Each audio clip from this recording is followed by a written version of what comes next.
Hello, everyone. Thanks so much for joining us this evening for a conversation with Sebastian Matthews and Daniel Wallace to celebrate Sebastian's new book, Beyond Repair. My name is Talia. I'm the events manager here at Flyleaf. Before I introduce our authors, I'd love to give you all a quick overview of what we have coming up on our virtual events calendar. On Monday, we're hosting local picture book author and illustrator team Missy Julian Fox and Elaine O'Neill for their new book, Violet Stands Tall. On Wednesday, we'll be joined by children's book reviewer Susie Wilde to present her top picks of the year. She does an event with us annually where she shares the best children's and YA books, and that helps a lot of folks buy their Christmas presents. And on Thursday, we'll be hosting Lisa Levenstein and Nancy McLean for a conversation about how the history of feminism has led us to this 2020 moment. Make sure to check out our Crowdcast profile to register for those events, see the full schedule, and access recordings from past events as well. If you'd like to support Flyleaf and our guests, please keep in mind that Beyond Repair is in stock and available for purchase. You can purchase it on our website, flyleafbooks.com. You can call us tomorrow when we are open, or you can come shop with us in person. Our current browsing hours are Tuesday through Friday from 11 to 3 and Saturday from 11 to 5. Without further ado, I will go ahead and introduce our authors.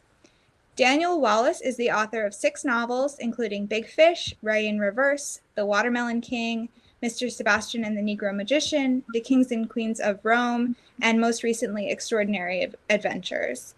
He is the J. Ross McDonald Distinguished Professor of English at UNC Chapel Hill, his alma mater, where he directs the UNC Creative Writing Program. And our star tonight, Sebastian Matthews, is the author of a memoir, In My Father's Footsteps, and 2 books of poetry, We Generous and Miracle Day. His hybrid collection of poetry and prose, Beginner's Guide to a Head-On Collision, won the Independent Publisher Book Awards Silver Medal. Matthews is also the author of The Life and Times of American Crow, a collage novel in 11 chapbooks. His work has appeared in or on, among other places, The Atlantic, Blackbird, The Common, Georgia Review, Poetry Daily, Poets and Writers, The Sun, Virginia Quarterly Review, and the Writer's Almanac. Matthews lives in Asheville, North Carolina, and his new book, Beyond Repair, chronicles the time after he was in a car accident when he discovered that his experience of PTSD was something that he could see in the world around him, not just internal, but externalized across society. That experience led him to seek out connection with other people. Sebastian, welcome.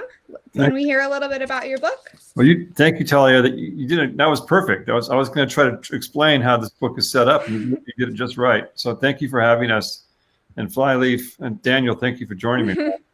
It's been a while. Yeah, good to see you. Yeah. Well, Beyond Repair, you nailed it. About 2011, my family and I were in an accident, a head-on collision, kind of almost halfway between here and Chapel Hill, or a third of the way. We were heading up to my family and I, to a weekend kind of celebration of our family day, actually.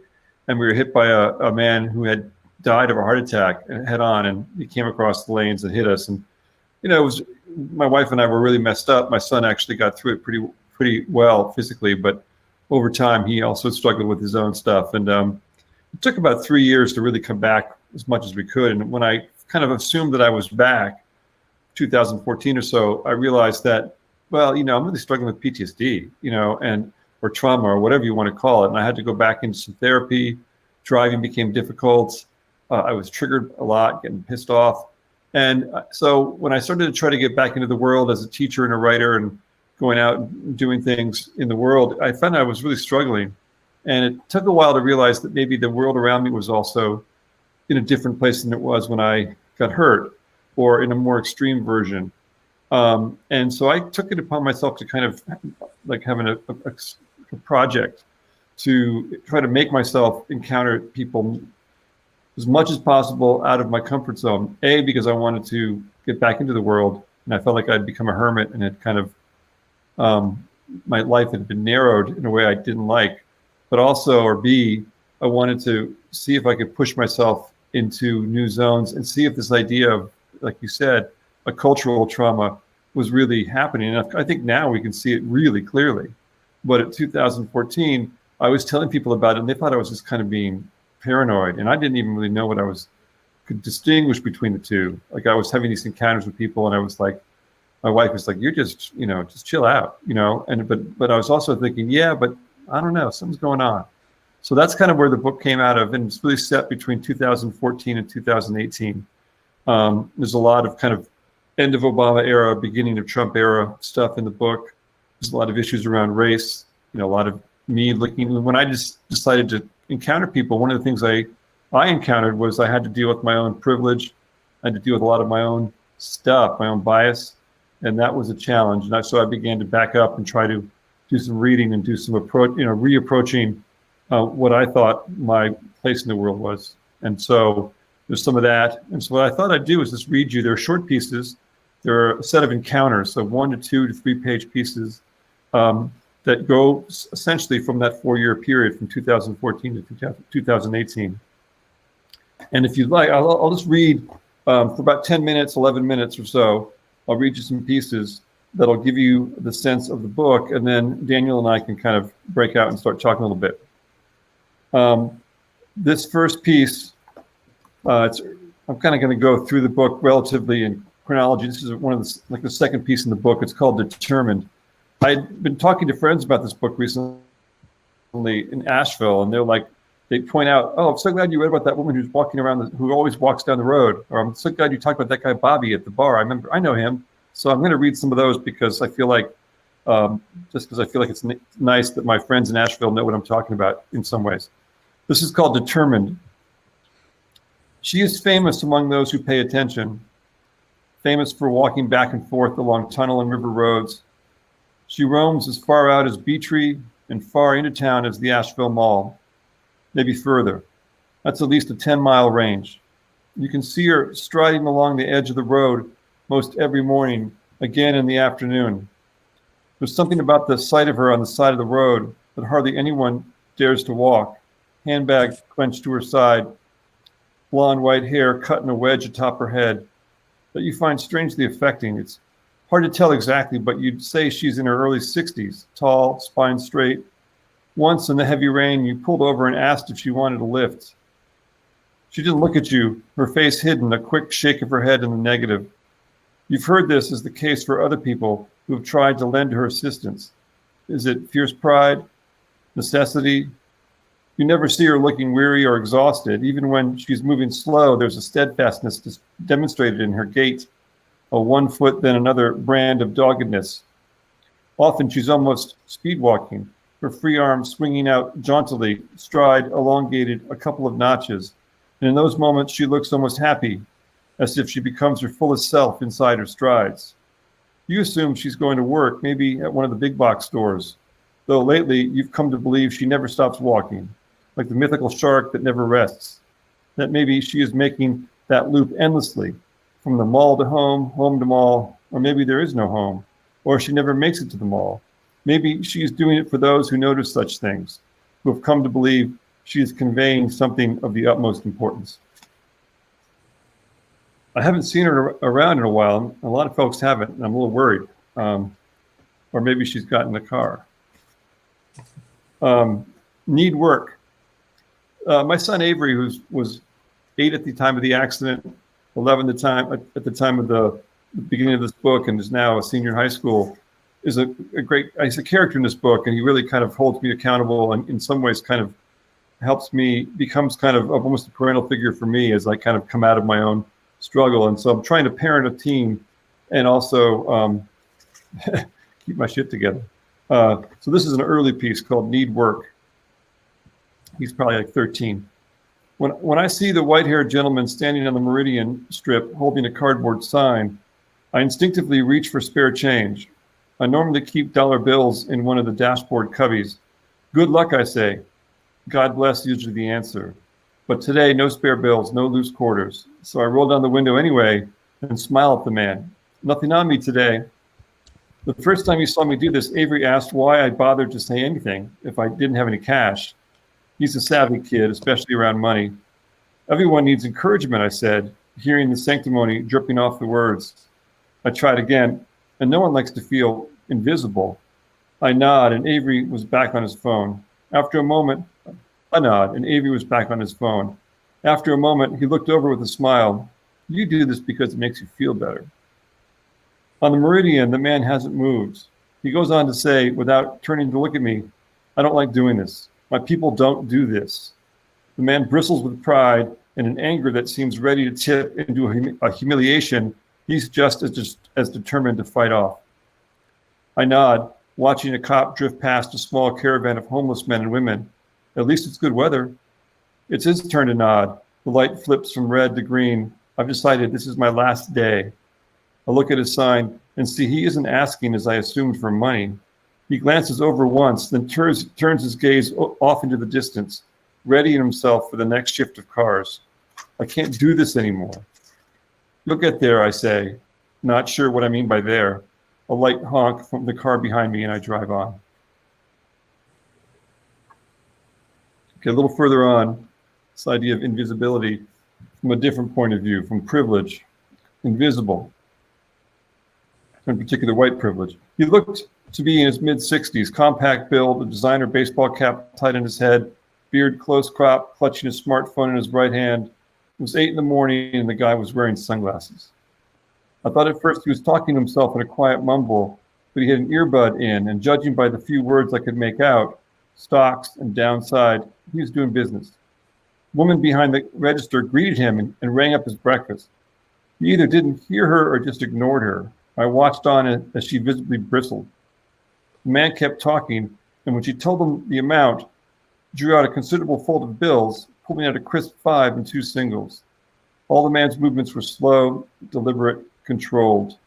He fingered through his change purse and dropped a quarter on the counter. Still talking. The woman made change. The man took his time replacing his wallet and gathering up his items. Never once did he look at her or stop quietly chatting with his business partner. In Dallas? Hong Kong? When the man finally stepped out of earshot, I said to the woman, I don't think he was even here. She chuckled.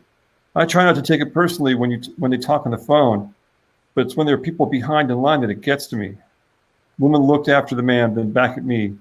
You're not the only person in the world, you know.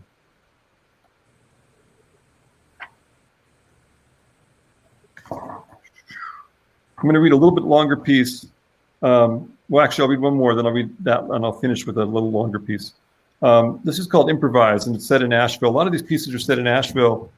And then as I begin to get more and more able to travel and get more adventurous, they start to appear at places like Lubbock, Texas, when I go to give a reading, or New York City, London. And so I'm beginning to get back out into the world. But my encounters with people are really kind of the same, in the sense that, there's a range of encounter. And what I find is that there's a lot of difficulty in connecting. But once someone, or by luck, or just, if people are kind of attuned in some way, if I'm attuned in a certain way, connection is made. But there seems a lot of things in the way. But this is a connection with somebody that I knew relatively well, but in the sense of just like buying him a beer at a bar, seeing him around. It's called Improvise. I like to sit in 5 Walnuts back room in the afternoon, a little art gallery, and drink a beer before the place fills up with tourists. I read a book, jot down notes on my pad, and watch the passers-by walk first in front of, then past the large plate glass window. Usually it's just me back there. I open the door to let the breeze in and play jazz quietly on my phone. Today, Bobby joins me, plopping down in a nearby chair. He lets me buy him a beer. Bobby is famous around town for all the restaurants he has washed dishes for being such a nice guy. He's one of those sweet loners who everyone likes, but for the most part keeps to himself. And Bobby seems to like it that way. He has a circle of friends he sees here at 5 Walnut. Bobby's talkative today, eager, it seems, to reflect on his childhood. I tell you, growing up the way I did in Chicago, it teaches you things. Like what? He thinks on it a while, sipping down his beer, that you need to always work hard, and when there's no work, you improvise. I nod my agreement, but not sure Bobby will talk to me in this manner again. That's the word he says, improvise. A moment of silence, he tells me, I was a crack baby, you know. That's why I walk like this. He points to his legs. I don't know what to say, so I nod. I think about my once broken legs and those first few years after the accident and feel a small wave of kinship with Bobby. though I know the sympathetic connection only goes so far. A man walks past across the street, stumbling and lurching, shouting out to no one. It's too early, Bobby comments, for that boy to be cracked out. I assume the man is drunk, but looking closer, he seems haunted by ghosts. I'm not going out there and play Superman, he says. That don't get you anywhere but trouble. Later, as I get ready to head out, Bobby tells me that now that we've talked, we have a thing, you know. We can sit down now and talk to one another. He takes off his bright yellow cap and rubs his close-cropped head, like adults. And I'll read one more. It's called Walking Lubbock. And, you know, in a book like this with a lot of short vignettes, basically all show and no tell, you got to stick in the little amplified themes. You got to put your little cheats in there. And so you'll see that I kind of found a way to kind of to give some of the message of this book, though we were talking about it, but I definitely kind of brought it up more than maybe, I trumped it up a little bit, to use a horrible word. Walking Lubbock, set in Lubbock, Texas, and Curtis is one of the people that this book is dedicated to. It's dedicated to my buddies Vivey and Curtis, two writers who have helped me write this book, but also helped me as friends. And so this is one of the two pieces where Curtis is a character. Walking Lubbock. It's inevitable. Whenever Curtis and I get together, we go out for a long ramble. As we do this lovely morning, sauntering through downtown Lubbock. It is early fall and unseasonably cool. It even rained a little. We wear light pants, t-shirts, sneakers, both hefting backpacks filled with books and extra gear. Saunterers. It is only a few suburban blocks to the Texas Tech campus. Curtis's standard route to work. A trio of barky dogs follow along a long fence, tails wagging, and then wait with us until we cross the 8-lane boulevard, watching as we sidestep the SUVs in the giant puddles caused by flash flooding. We've been talking about the state of affairs in Lubbock, in Texas, in the country, trying not to fall into despair. I worry aloud that our world has moved beyond repair. Curtis pushes back on the thought, is anything really ever beyond repair? I try to explain myself. I mean, why even try to repair something so broken? We bat the idea around. Maybe it's not about systemic failure, as in that car is dead, it's beyond repair, but instead about something transformational, as in we need to move beyond repair. Not trying to fix something, but overhauling the whole system, throwing everything out and starting again. As we pass out of the walking paths and student buildings and parking lots, we move into a new kind of grid. Downtown Lubbock feels bombed out, abandoned. Whole blocks of empty warehouses, old brick buildings with boarded up windows. A joke about it being like an episode of The Walking Dead. Curtis sticks up for his adopted city. It's more complicated than that. You're reducing the place. Right on cue, we come upon a pair of well-dressed men speaking Spanish strolling down the middle of the street. They give us a polite nod as they pass. Further down the block, men sprawl out in a rough semicircle around a homeless shelter, chatting and chilling. Another turn, and we are heading through campus housing. Our talk is turned to the upcoming break and the time he and Adoya will spend in Spain. I admit my jealousy of their freedom, their adventurous life, a way of being that has all but vanished from me post-accident. This trip to Lubbock, one attempt to alter that. It takes us a moment to realize that we are walking too close behind a woman. We slow our pace, allowing her the space to get to her car without the potential menace of our presence. Soon we are crossing back over the boulevard, jammed with cars that don't make room for two guys on foot. Somebody honks, the puddles have evaporated, the dry heat rises up off the ground in an invisible waft, and the dogs come running. I think that's probably good. I can read a few more if just time or whatever, but yeah. Hey, Daniel. Hey, how are you? Good. Thanks for joining me. I'm so happy to be here. I really love the chapters, or if they're actually not chapters, the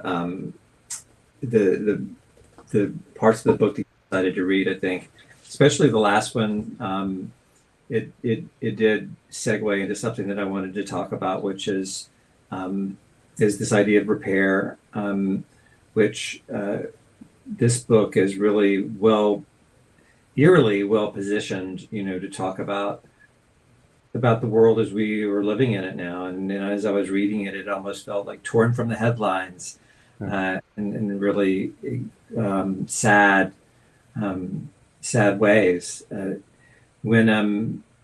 you're thinking about yourself as a member of the culture and the world, in this place you find yourself in after this accident, are you having to shift your way of looking at the world and yourself as something that is beyond repair, that has had to be rebuilt from the bottom up? Do you think of yourself that way?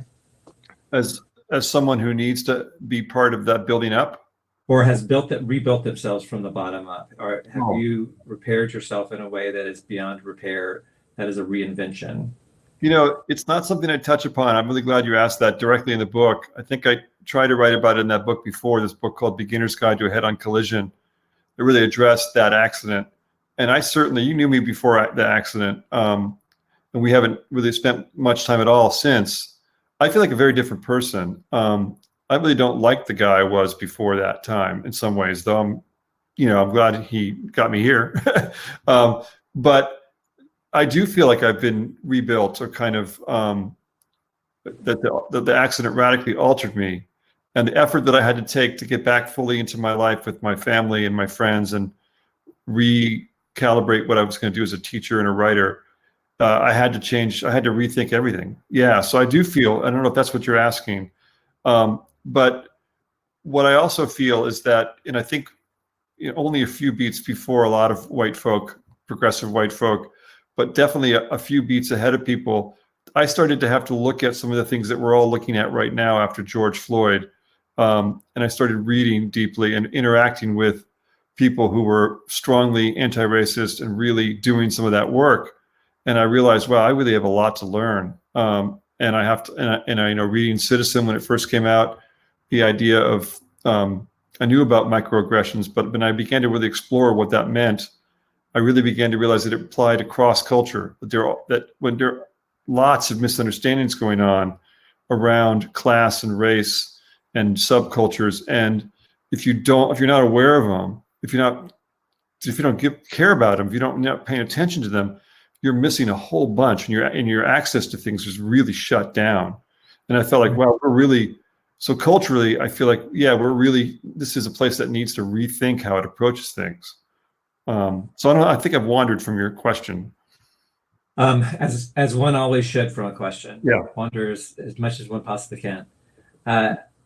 Well, I happen to have liked the Sebastian that in the past. I hope I wasn't wrong about that. You seemed like a great guy, and you were and are a great guy. And it's a real interesting subject when the subject is yourself. Yeah. It's easy to externalize things, but to actually see ourselves as part of the problem, in a way, that's a whole different thing, which you write you seem to write about very specifically and directly. You're kind of this this human who's seeing the world for us anew.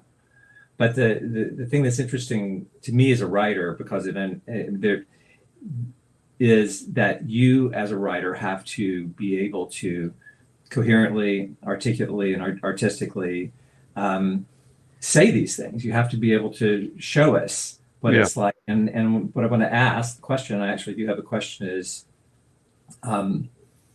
as a writer, which is something that has carried through from before the accident to now, how has the writing changed for you, if it has changed at all? Yeah, that's a great question, and thanks for asking. When I started writing out of the accident, almost as soon as possible, I tried to keep going. I felt like I'm a writer; that's what I do. So I wrote these really drugged up, post-op poems that I think were really just, not me, but the morphine, or the Oxy sisters, as I like to call them. But when I started really writing out from free of that, and I tried to get off those drugs as soon as possible, they've scared me. I felt like I stripped a lot of my lyricism and a lot of what I was interested in as a poet, or like lot of the subject matter just was no longer interesting. I wasn't really interested in that. I really wanted to try to get at something at its core. And so, we all want to do that, but I just thought, okay, I'm really just going to try to write about moments, encounters, and that may be a limiting decision, but it was just the one I made. And so when I finished that book, I realized, wow, I want these kind of encounters, these dispatches. About a third of the book are these kind of, what if I just kept writing those? What if that was going to be my way out? And I didn't see them as micro essays, but I think that's kind of what they are, or dispatches. I love that book, Dispatches. So I felt like in some ways I limited my scope. I kind of put the target right in front of me and said, I'm just going to write this form for as long as I can. And so in that way, I've changed. I think my sense of immediacy has changed. I feel like, I need to up my game as a writer and write better books. I mean, we all want to do that, but Beyond Repair was an important book for me to write because I felt like it felt timely at the time, and it does feel timely now, but it also feels with the pandemic like, wow, we're in another world. We're moving so fast. In some ways, 2015 feels like 25 years ago. So it does feel timely, but it also feels kind of already like, but so I think so. I think I feel like my writing has changed. Yeah. I have a question for you in a second, but finish your. Okay. I'm here. I'll answer it if I can. Yeah. As writers, we're always asked to draw from our own experience. When I do that with my students a lot, and you have been in a way forced to write from your experience. Yeah. And that this incredible life-altering event happened, which was the demarcation spot of a before and an after in your life, not an end or a beginning. But you really, it's hard to think of an event that you can live through like that can make a bigger impression, right, on a person. It's like this callus, this huge life callus that you get. Yeah. Do you think that having experienced something like that is going to affect the way that you write about other things in your future? I mean, do you see yourself? I mean, the smaller moments, that as a poet you used to, you still do, obviously, but do you see the things that you write about in the future changing because of this?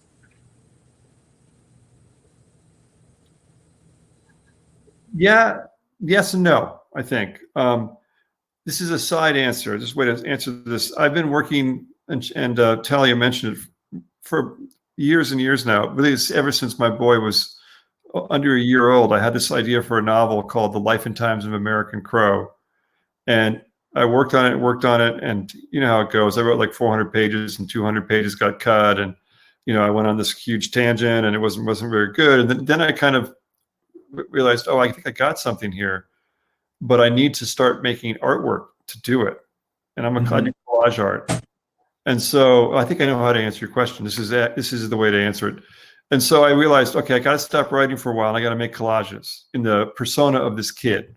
So I made very obsessively about 200 postcard size collages. And I sent some, I had done that as a young man with my friend Charles. We had made postcards and sent them to each other as we were traveling. And the goal was to try to make the postcard as weird as possible and see if it could actually get through the mail. And, so I thought, okay, this is the kid who's kind of in that mode, a kind of beatnik kid or wannabe beaten kid. And then when I made those collages, I realized, oh, okay, I know who this kid is. It's kind of me, but he's a much more out there version of me.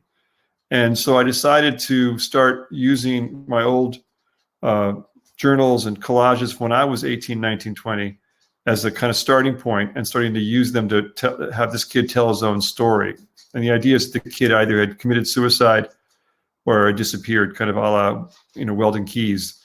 And then I was working on that, and then the accident happened, and it just dropped. And then about 2 years after the accident, I realized, oh, I need to do this again, and I really need to make this like a wild book art chapbook, like 11 chapbooks or zines and a book art scene. I need to work with art. It went crazy so I've been working on this project on and off for like 17 years. And over the last 2 years, I turned it into a paperback with a designer, and I made as this kind of crazy book art project into a paperback book.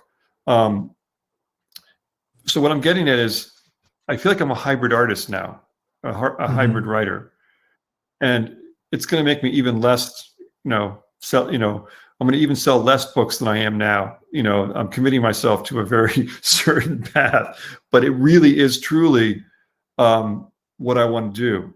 So when I made that Beginner's Guide to a Head-on Collision, I had every poem in that book, or every piece had a photo montage, but the press didn't want to do that, so I dropped it.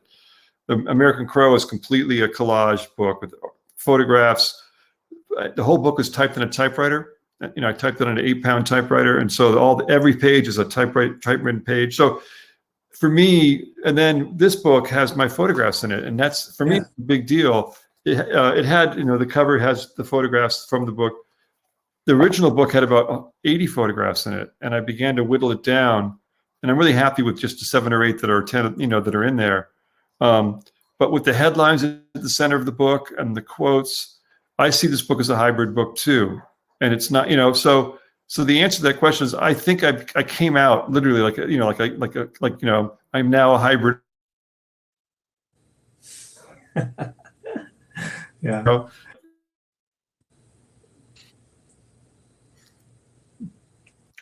I have a question for you, man. Okay. And actually, I wanted to ask you I have 2 questions. One is about, because you did the kind of hybrid book too. But before I ask you about this book that you did a while back, that's kind of your secret book, do you feel like I know from what I've read of your work, and I've read a good amount of it, your books speak to what's going on in the world, but they come at it from all these different angles. You're not a magical realist, really. It's too small of a narrow of a description of what you do, but you work in these zones with myth and the storytelling. But that said, do you feel like you need to kind of write in whatever way you're going to do about the pandemic, about this time? Do you feel like it's going to, or is right now, coming into your work? Or do you feel like, no, I'm not necessarily needing to have to be current with that. It will bubble up or won't bubble up as it will or won't? I think I have to treat it the way that I do treat everything, which is whatever bubbles up from my interaction with it is going to be what it is. Yeah. So I've never really had any luck coming at a subject head on directly and talking about it specifically. Yeah. If there have been ideas that arise from the subject matter that I happen to be writing about, it's just something that happens naturally just through the time that I spend with it. Anytime that I've ever tried to focus specifically on something, it becomes more, in my hands, it becomes more of a polemic and not as interesting to me. Yeah. So I don't know that I would ever sit down and think I'm going to write a story about my experience of the pandemic, but I wouldn't be against writing a story that happened to turn out that way. Yeah. I'm just going to have to arrive or not arrive. Yeah. Yeah. Okay.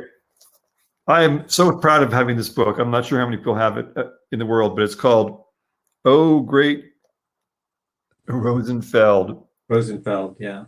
And it is a kind of hybrid book too, right? It's not a graphic novel, but it's not a straight novel. Right. A book with pictures, I think is what you call it, a story with pictures. Mm-hmm. And they're your drawings. You're a good cartoonist, a great cartoonist, actually. Tell me about this book and what's happened. I mean, I think you gave me a copy of this book a year before the accidents, like 2008 or 2009. Yeah, I think. Yeah. What kind of was it? Is it a secret book or? It's not a secret book, really. It's one that I printed on my own, actually, with a friend of mine, and I got together and self-published it and printed up, I think, I don't know how many copies, maybe 300 copies of it, exist. Yeah. And so it's just this, it was just a lot of fun. A story written, it's either post us or pre us, is either, the sort of like in the Neanderthal times, or after everything is blown up and these little tribes are wandering around the world and making a world for themselves. And I just wanted to see that in the world. It sort of feels like the same way that you were talking about your book, is that it doesn't really matter. I mean, you would love 1 billion people to buy it if they wanted to, but the important thing was to work on it and to have it in the world. And it is. There you go. You just proved that it exists. Yeah. Yeah. Well, good. It's an early influence, I think. Maybe I wasn't even aware of it, but pictures and images have moved more and more into my work. So, I tried to keep them out for a while, but they wouldn't stop. So, well, I remember when I was a kid, of course, when you start learning how to read, it's very heavy on image and then and spare on the verbiage, right? This is and it's just a few words, big pictures, and then the older that you get, the pictures get smaller and smaller, and all the words get bigger and bigger. And I remember that kind of coincided with this depression that I started to feel in my life, and I realized it was because there were no more pictures in books. All the pictures had disappeared. Even chapter books, they would just have that one introductory picture at the beginning of the thing, and I'd like to think of myself as a reader, but the truth is I really wasn't a reader, and I wasn't a good reader, because I would look at a picture that took up half of a page, and I would think, oh, this is great. That's half a page I don't have to read. I can just only have half of that page I have to read. I remember thinking that too. Yeah. So I've always liked images in books, and I've always wanted to have pictures in books. And when it works, man, like Sebald's stuff, some of his books. I mean, you don't have to. I think there's a kind of knee jerk of a lot of folks who are like, I had an old teacher of mine, and I said, I want to show you a copy of this book that I'm doing. He's like, yeah, no, I don't read that kind of stuff. And I'm like, you don't even know what it is. He's like, no, I don't do it. And I'm like, okay, that's fine. But I think when it's done, like Jeff Dyer does it really well, I think, and other writers too. So yeah, I love images. Talia, do you think, I don't know if anybody's even here. It could just be the three of us. I don't even know. Do you want to ask if anybody has any questions? I'm sorry to put you on the spot there. You're muted. I think you're muted. Oh, geez. There you Okay, are. yes, I was. Sorry about that. I posted in the chat a few minutes ago. If anyone has a question for Sebastian or Daniel, feel free to write it there. You can also use the Ask a Question feature. Are you out there? Who's there? Can you all hear me now, though? Yes. Okay, just making sure. Yeah, what's on your bookshelf? Question from Daniel. Oh, there it is. Oh, wow. It's so beautiful. Yeah, all these images. Yeah. Oh, wow. Let me see. So That's gorgeous. all the typewritten pages had to get taken out. Every chapter starts with one of those pages, so you get a sense of what it was like. Yeah, and that's the back. That must have been a difficult book to produce. It was, but it was a blast. It's not really published. I just made a set of copies for myself, but I worked with a designer, and it was just a great experience. Yeah, wow. Things like That's this. Gorgeous. Yeah. Oh, see, I wouldn't have to read that whole page. No, the whole page is done. Yeah, yeah. I think your experience, both of you, of growing up and feeling, disappointed that books were losing their pictures the older you got. I think that's something, hopefully, that a lot of kids now don't have to deal with this much, because I think graphic novels are becoming more and more accepted, which is great. I mean, I agree. Even right now, Flyleaf is doing a book drive for Christmas House, which is a charity that distributes books to kids for the holidays, and most of the books they've asked us to round up for them are graphic novels, because that's what kids love to read. Yep, I agree. Yeah, and I too. I mean, like Funhouse and really top-notch memoirs and novels now that are just Susan Matthews. That must be my aunt Susan and Esta Weiner. Hey guys. Is that yes, you have questions, or yes, you're here? I don't know. But Daniel Wallace has asked you, what's on your bookshelf? Oh, a bunch of books that I use for working on Beyond Repair, like the new Jim Crow and White Fragility and Caucasia and Caste, Baldwin, just trying to read about, the subject matter that that sits behind some of the stuff I was working on. And then a bunch of books on photography, because I've been working, my new book project is about looking at photographs, and books on writing. Yeah, this is kind of my projects shelf. So how about you there? What do you got? Yeah, what's on your shelf, Daniel? Well, I don't know if you can see. Is that clear? Yep. Yeah, that's got a little bit of everything. It's got, this is all my mailing stuff. This is research that I did for some work I was doing, some art, and some wonderful, these Verb energy bars are great. They're these little granola bars that have like 90 grams of caffeine in them. And so if I get tired, I just plop one into my mouth. Yeah. Let's see. And this guy. Oh, big guy. This guy's cool. I can tell. What's his name? I don't know. I'm not gonna. I just love his big head. Yeah. Really big head. But yeah. Oh, and I've got this. So this is. Looks like toilet paper. It is toilet paper. Yeah. It's not. It's trick toilet paper. So it's made out of this really hard material that you can't tear. And so sometimes when we used to have people come over, then I would put this in the bathroom, and they would be out of luck. That's horrible. It's terrible. I know. You never did that when I was there, so I'm glad.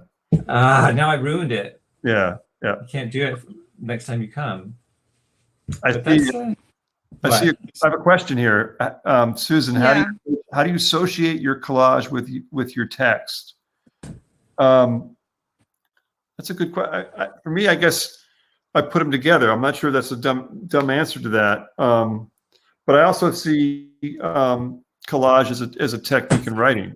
I often teach it when I talk to my students about using collage or mosaic technique. The idea of not necessarily having a chronological order, cutting the ends off your writing and kind of trying to and not necessarily try to make a logical connection like a paragraph to a paragraph, but put a white space break in and try to have chimes or little echoes of certain phrases or images so that a reader can kind of almost, that's like a collage move, putting two different sections together. So for me, it makes sense to put a collage in the middle of two pieces of writing. The American Crow, the original version, is just almost 50-50, a page of text and an image next to each other. Not always.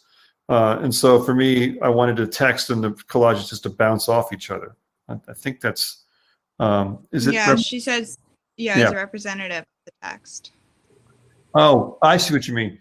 No, it's not an illustrative move like a children's book where the image often would be, like I loved Wind in the Willows, and there's a kind of, or some versions of Tom's, Huck Finn, or where you're getting a kind of depictive feel of what was being written. The collages were my hope was that when you read the text, you're getting a sense of the inner life of this kid who's very troubled. He's manic depressive, bipolar, and he is like he's smoking a lot of pot, but not taking any meds.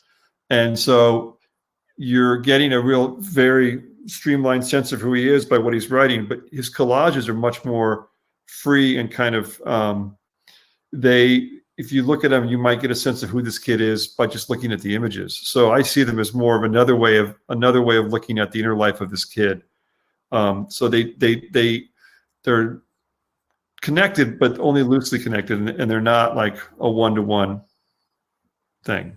Did you create the collages while you were writing? Like pause, create a collage, write more, or was it like wrote what's above and below the collage and then add the collage in later? I think a little bit of everything. At a certain point, when I was getting into the part of the book that was the most crazy was that I was working with a small press that does risograph printing. It's a really cool. It's like a very, very cool Xerox machine, because you basically take out one huge drum of like red from the center of the Xerox machine, and you run a copy, and then you take out the red and you put a thing of green, and then you run the same copy, and then you take a thing of gold, thing of black.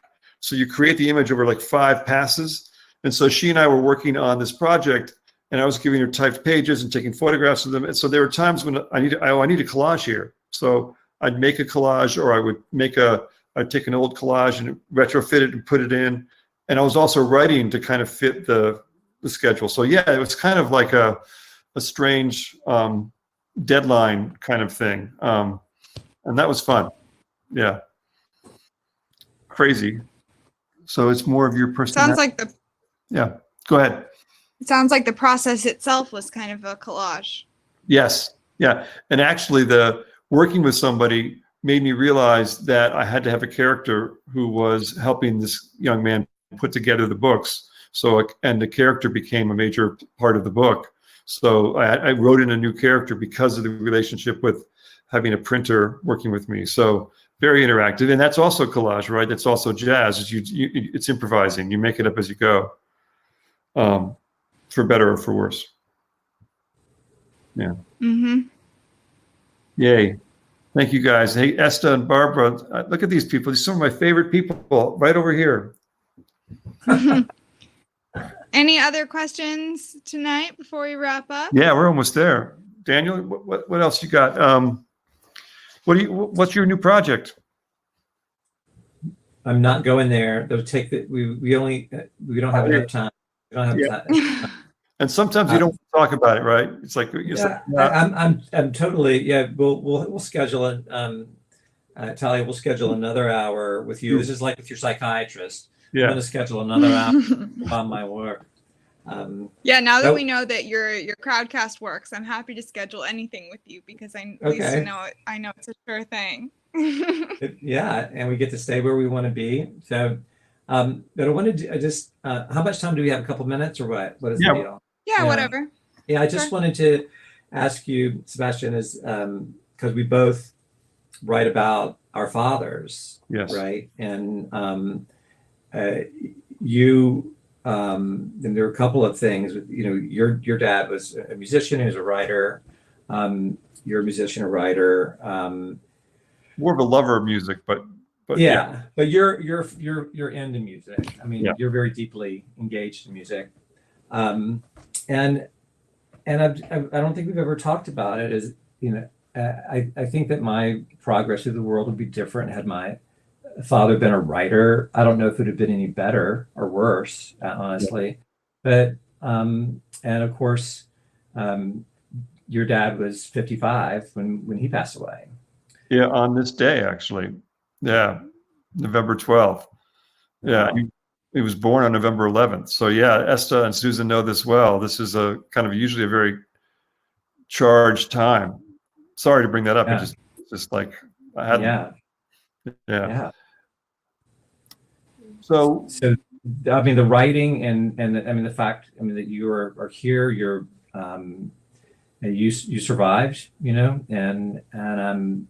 And you're writing about it. I just wondered how does that experience growing up with that kind of dad, as you fast forward into this moment in your adult life, I guess I don't know where I'm going with this now. I'm kind of shaking myself when I realized that today was the day. I didn't realize that today was the day, honestly. Yeah, no. I knew it was this year, but I didn't know it was today was the day. Esther doesn't know this, but I forgot. And so when she wrote, this has happened more than once, it's like, oh, yeah, which is a good thing for me. There was years when it was really hard. And, when you lose a parent, if you lose a parent, it keeps hitting you, over, a year passes and you think, okay, I've gotten the hang of this. And then it hits you even harder. And then sometimes, when you start to kind of forget about it, you think, oh my God, that's awful.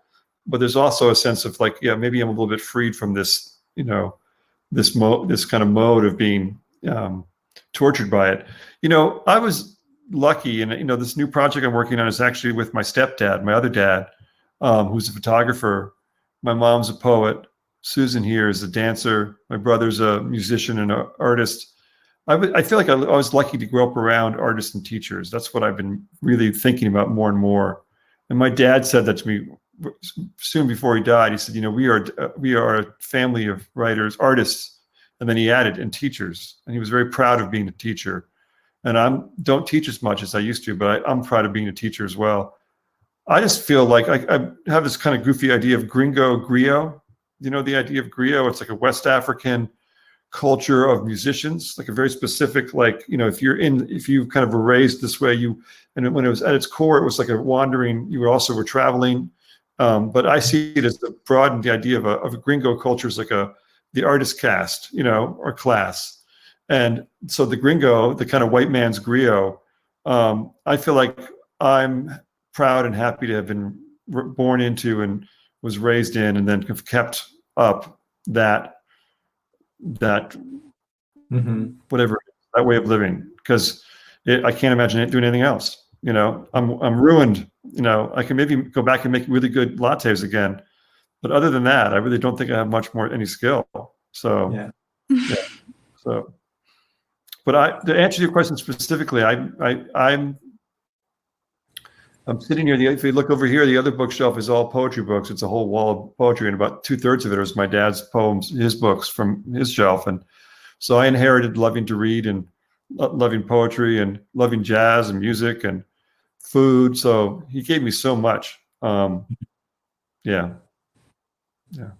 I was just at a tribute to Marvin Bell, who's not doing very well. He's a poet. He's a family friend and a great guy. And there are about hundreds of people there. And I watched him, his students and his family and his friends pay homage to him. He was on the call. I didn't see him. I was just like, wow, that's it. That's what you want. You want to be able to have impacted people that way. And that's what I think my dad did. So in his own way. Yeah. Daniel, I'm so glad we got to talk, because I feel like I'm going to come down there after the pandemic, and you're going to have to use that toilet paper roll and trick me. I'm going to find another thing to do. Yeah. Or you do something else even better. Or come up here. Our house. We've got to bring the toilet roll up there with me. Yeah. Good idea. Yeah, get the rest of the family. Talia, thank you so much. Thank you, Talia. Thank you so much for coming out. For anybody watching, if you would like to purchase a copy of Beyond Repair or any of Daniel's books, you can click the link just below our faces. That'll take you to the Flyleaf website. Also, if you already have a copy but you'd like to support the store and our programming, there's also an option at the bottom of your screen to donate. Just a couple dollars really makes a big difference to us. And we have a staff fundraiser going on right now, which is t-shirts and sweatshirts with our logo. If you're interested, they make a great holiday gift. Those are also available through our website. All right, I think that's all I have to promote. Thank you guys so much again for being here, and thank you to everyone watching. Have a great night. Thanks for coming out. Good night, everybody. Good night. Thanks, Daniel. Thanks, Talia. See you. See you, man.